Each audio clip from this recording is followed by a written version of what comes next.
everyone and welcome back to our channel EduJoy where education is made joyful. Okay, so everyone, let's start with today's video fastly because we have to complete it in 10 to 15 minutes. Okay, so this is a very easy chapter.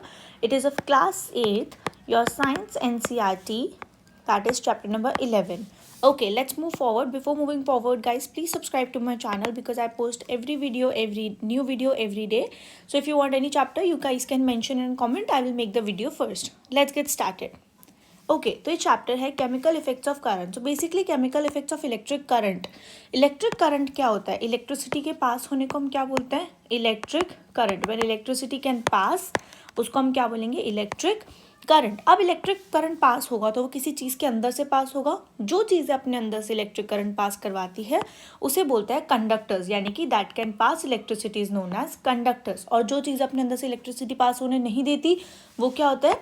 Insulators. Okay, conductors हम बात करेंगे, good conductor और bad conductor. Poor conductor, poor conductor is basically insulator. ठीक है. अगर हम बात करें metal such as copper, aluminium, they can conduct electricity, तो वो होंगे good conductor. And material such as rubber, plastic and wood that can not conduct electricity is known as insulators. Moving forward, your book says do liquid conduct electricity. क्या liquid electricity को conduct करता है? जी बिल्कुल करता है. But किस type का liquid conduct करता है और ये कैसे प्रूफ हो रहा है? तो कभी बच्चों आप लोगों ने सुना अपने पेरेंट्स को बोलते हुए कि बारिश के मौसम में या रैंडम मौसम में भी आपको बोलते होंगे कि गीले हाथों से स्विच बंद मत करो. क्यों मत करो? क्यों नहीं करना चाहिए गीले हाथों से स्विच बंद? जबकि हमारे हाथ में तो क्या है? पानी है, मेटल थोड़ी है, वाटर है. तो क्या वाटर इलेक्ट्रिसिटी को पास होने देगा? यस, वाटर इलेक्ट्रिसिटी को पास होने देगा. बट क्या हर टाइप का वाटर इलेक्ट्रिसिटी को पास होने देगा?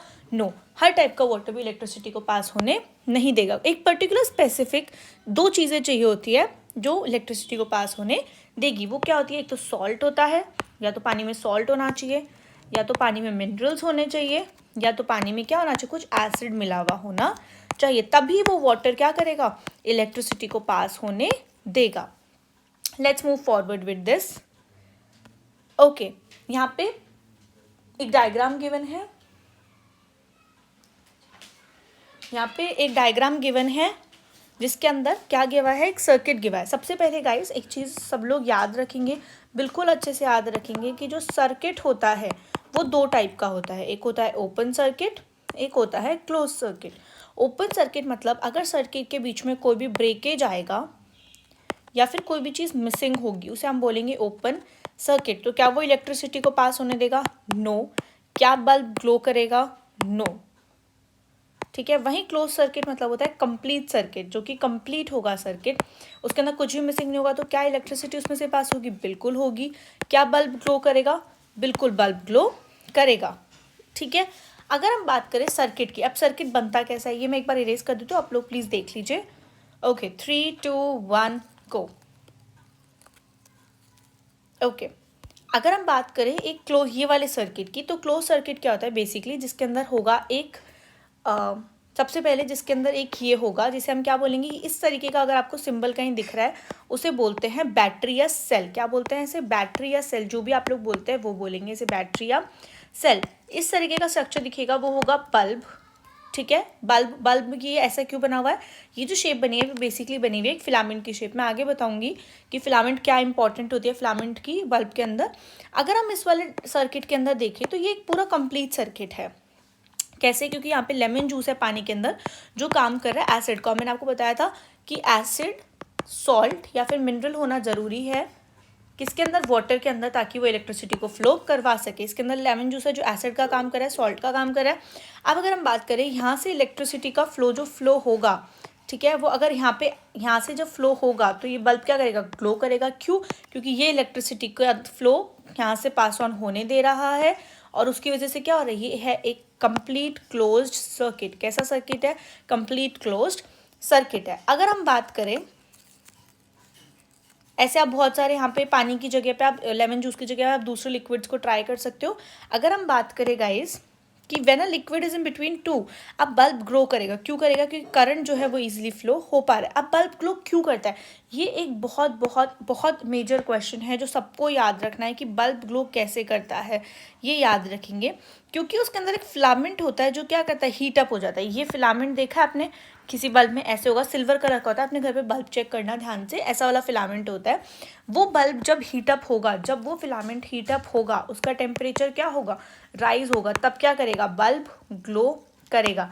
अब कई बार क्या होता है, इलेक्ट्रिसिटी तो पास ऑन हो रही होती है, कई बार क्या होता है, इलेक्ट्रिसिटी तो पास ऑन हो रही होती है, लेकिन इतनी सफिशिएंट नहीं होती है कि फिलामेंट हीटअप हो, तो टेम्परेचर राइज नहीं होगा और बल्ब भी ग्लो नहीं करेगा। अब आप बोलो मैम फिलामेंट हीटअप होना है, कहीं ज़्यादा हीटअप हो गया, तो ऐसा होता है कभी कभी कि ज़्यादा हीटअप हो जाता है, तो उस केस में क्या होता है, बल्ब क्या होगा, फ्यूज़ होगा और फिलामेंट क्या हो जाएगा, ब्रेक हो जाएगा। अगर ज़्यादा हीटिंग आप दे दोगे तो क्या होगा, फिलामेंट क्या होगा, हीटअप होके फ्यूज़ हो जाएगा। मैं यहाँ पे लिख देती हूँ, इफ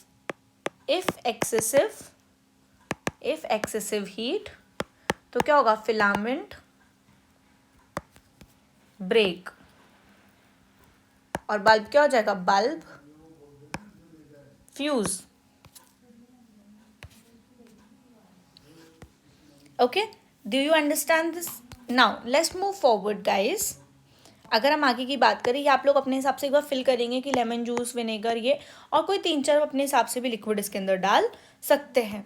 डिस्टिल वाटर नहीं करेगा, क्योंकि डिस्टिल वाटर में से सारे सॉल्ट और वो सब क्या किया जाता है, एक्सट्रैक्ट कर लिया जाता है, वो प्योरीफाइड फॉर्म होता है वाटर का, तो वो खुद के अंदर से इलेक्ट्रिसिटी फ्लो नहीं होने देगा। It is a insulator. Now chemical effect of current, chemical effect of current क्या होता है, केमिकल इफेक्ट क्या आएगा, उसके लिए ये एक एक्सपेरिमेंट है गिवन आप लोग की बुक के अंदर। इस एक्सपेरिमेंट में क्या गिवन है, बेसिकली बैटरी गिवन है, बैटरी से 2 कार्बन की रॉड, कार्बन की जो रॉड्स है वो अटैच है, उनके ऊपर मेटल का कपलर है, क्योंकि कार्बन मेटल क्या होता है, गुड कंडक्टर ऑफ इलेक्ट्रिसिटी होता है। पानी है, पानी again good conductor of electricity. Passing current through water, की करंट इस वाटर के थ्रू पास होगा या नहीं होगा। तो क्या होगा इस सिचुएशन के अंदर, the passage of an electric current through a conducting solution causes chemical reaction. अब इसके अंदर क्या होगा, केमिकल रिएक्शन होगा, बबल्स आएंगी गैस के इलेक्ट्रोड्स के पास में, डिपॉजिट ऑफ मेटल में बी सीन ऑन इलेक्ट्रोड, और जो इन इलेक्ट्रोड्स के ऊपर, जी इनको क्या बोलेंगे, बेसिकली इलेक्ट्रोड्स बोलते हैं। क्या बोलते हैं इनको, इलेक्ट्रोड्स बोलते हैं। इन इलेक्ट्रोड्स के ऊपर जो मेटल का डिपोजिशन है वो भी आप लोगों को नोटिस होगा कि थोड़ा बहुत इसके ऊपर से हटके इसके ऊपर आ गया, या इसके ऊपर से हटके इसके ऊपर आ गया, सबको थोड़ा सा नोटिसेबल होगा। नेक्स्ट क्या बोल रहा है, changes of colour of solution में अकर। अब क्योंकि कार्बन की है तो कार्बन अपना कलर छोड़ेगा पानी के अंदर, तो कलर का क्या हो जाएगा, कलर का भी चेंज हो जाएगा। तो ये बेसिकली है वो केमिकल चेंजेस जो आपको वाटर के अंदर देखने को मिलते हैं। Is that clear? It is very easy. Now electroplating guys, ये एक बहुत इंपॉर्टेंट टॉपिक है। इलेक्ट्रोप्लेटिंग क्या होता है, बेसिकली एक मेटल के ऊपर, सपोज ये मेटल है, इसके ऊपर एक और मेटल की कोट चढ़ा देना इज नोन एज इलेक्ट्रोप्लेटिंग। जब एक मेटल के ऊपर हम दूसरी मेटल की कोट चढ़ा देते हैं वो होती है इलेक्ट्रोप्लेटिंग। अब उसकी ज़रूरत क्या है, क्यों चढ़ानी है, हम आयरन को ऐसे ही रहने देते हैं, क्यों चढ़ानी है गाइज? अगर हम बात करें फॉर एग्जाम्पल, अगर मैं आपको बोलूँ कि एक गोल्ड का आप एक नेकलेस लेके आओ, गोल्ड का नेकलेस कितना एक्सपेंसिव है, सबको पता है गोल्ड कितना एक्सपेंसिव है, तो हम पूरा गोल्ड का नेकलेस ना बनाने की जगह हम अंदर क्या करेंगे, फॉर एग्जाम्पल हमने बना दिया, हमने कॉपर का एक नेकलेस बना दिया। अब वो सुंदर नहीं लगेगा, बिल्कुल नहीं लगेगा मैम, तो कुछ कॉपर के नेकलेस के ऊपर हम क्या करेंगे, गोल्ड की प्लेटिंग कर देंगे। क्या कर देंगे हम, गोल्ड की प्लेटिंग कर देंगे, तो वो क्या हुआ, वो नेकलेस ब्यूटीफुल भी हो गया, ठीक है, और वो नेकलेस क्या रहा, चीप भी रहा, क्योंकि अंदर तो क्या है उसमें कॉपर और सिर्फ गोल्ड की क्या है, प्लेटिंग है, तो उसीलिए हम इसको ये करते हैं। और सेकंड हम क्यों करते हैं, चीज़ों को ज़्यादा ब्यूटीफुल और अट्रैक्टिव बनाने के लिए, ठीक है। थर्ड हम क्यों करते हैं, ताकि हम चीज़ों को क्या कर सके, क्या कर सके, हम बचा सके उसको एनवायरमेंटल फैक्टर्स से। किससे बचा सके, एनवायरमेंटल फैक्टर्स। कौन से एनवायरमेंटल फैक्टर होता है गाइस, बताएंगे कौन से एनवायरमेंटल फैक्टर होता है, कोरोजन। कोरोजन यानी कि उस मेटल का उड़ जाना। हम बात करें रस्टिंग, जंग लग जाना, इन सब एनवायरमेंटल फैक्टर से हम बचाने के लिए क्या करता है, इलेक्ट्रोप्लेटिंग करता है। मैं यहाँ लिख देती हूँ, why we do electroplating. Why क्यों करनी है हमको, सबसे पहला अट्रैक्टिव दिखाने के लिए, ठीक है। सेकेंड चीप बनाने के लिए, ठीक है। थर्ड हम क्यों करते हैं, एनी आइडिया गाइस, थर्ड हम इलेक्ट्रोप्लेटिंग क्यों करेंगे, अभी मैंने बताया कोरोजन प्रिवेंशन के लिए, ठीक है, कोरोजन को हम प्रिवेंट करने के लिए हम इलेक्ट्रोप्लेटिंग करते हैं। फोर्थ हम करते हैं रस्टिंग से उसको बचाने के लिए हम उसकी क्या करते हैं, इलेक्ट्रोप्लेटिंग कर देते हैं। अब हमने देखा होगा नई बाईसाइकिल्स के हैंडल जो होता है उन पर शाइनी होता है, गोल्ड के ऑर्नामेंट्स जो होते हैं वो शाइनी होता है। अब इलेक्ट्रोप्लेटिंग बेसिकली होती कैसे है, उसके लिए आपके पास में एक प्रैक्टिकल गिवन है, दैट इज 11.7। इसके अंदर आपको बताया गया है कि आपको 2 कॉपर की प्लेट लेनी है। देखिए 2 कॉपर की प्लेट गिवन है यहाँ पे, ये रही एक, ये रही एक, ये रही। इसके अंदर 2 टीस्पून कॉपर सल्फेट डालना है। अब आपको अच्छे से इसके अंदर क्या करना है, पूरा इसका सर्किट कंप्लीट हो जाएगा कॉपर सल्फेट सोल्यूशन की वजह से पानी के अंदर, ठीक है। उसके बाद में आपको अलाउ करना है करंट को पास होने के। अब जब करंट इसके अंदर पास होगा, यहाँ बैटरी लगाते करंट पास करेगा इसके अंदर से, पानी में से क्यों करंट पास कर रहा है, क्योंकि कॉपर सल्फेट सोल्यूशन है। अब उसकी वजह से क्या होगा, जब इलेक्ट्रिक करंट पास होगा तो कॉपर सल्फेट सोल्यूशन जो है वो डिसोसिएट, उसकी वजह से कॉपर और सल्फेट क्या होंगे, इसके अंदर डिसोसिएट होने लग जाएंगे, ठीक। डिसोसिएट मतलब अलग अलग होने लग जाएंगे।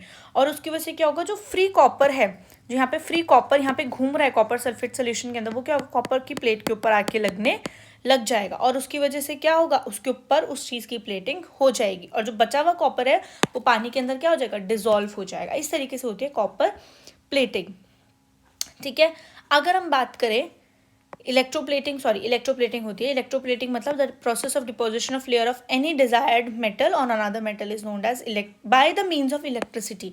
ये सबको याद रखना है, by the means of electricity is known as electroplating. अब बहुत यूजफुल है। सबसे पहला हम बात करें क्रोमियम, बहुत यूजफुल है। क्रोमियम कोरोड नहीं होता, क्रोमियम की शाइनी अपीयरेंस होती है, स्क्रैचेस से भी बचा लेता है वो, लेकिन क्या है, क्रोमियम बहुत एक्सपेंसिव होता है। तो हम क्या करते हैं, चीज़ें हम बना लेते हैं नॉर्मली किसी चीपर मेटल की, उसके ऊपर हम क्रोमियम की क्या कर देते हैं, प्लेटिंग कर देते हैं। ऐसे हम गोल्ड और सिल्वर पे करते हैं, मैंने आपको बताया। अच्छा, अब हम बात करें टिन कैंस की। टिन कैंस बेसिकली बने हुए होते हैं आयरन के, उनके ऊपर हम क्या कर देते हैं, हम करते हैं आयरन के ऊपर हम टिन की क्या कर देते हैं, प्लेटिंग कर देते हैं, क्योंकि टिन क्या होता है, वो खाने से रिएक्ट नहीं करता और आपका खाना खराब नहीं होता। इसी तरीके से हम बात करें, जो हम वो बनाते हैं, ब्रिजेस बनते हैं आयरन के, वो आयरन के होते हैं, लेकिन आयरन क्या होगा, कोरोड हो जाएगा, रस्ट हो जाएगा, उसके ऊपर हम किस चीज़ की वो कर देते हैं, प्लेटिंग कर देते हैं, जिंक की प्लेटिंग कर देता है। तो ये कुछ एग्जाम्पल्स आप लोगों को ये याद रखना है। इस तरीके से स्टेनलेस स्टील भी आ गया आजकल, ठीक है।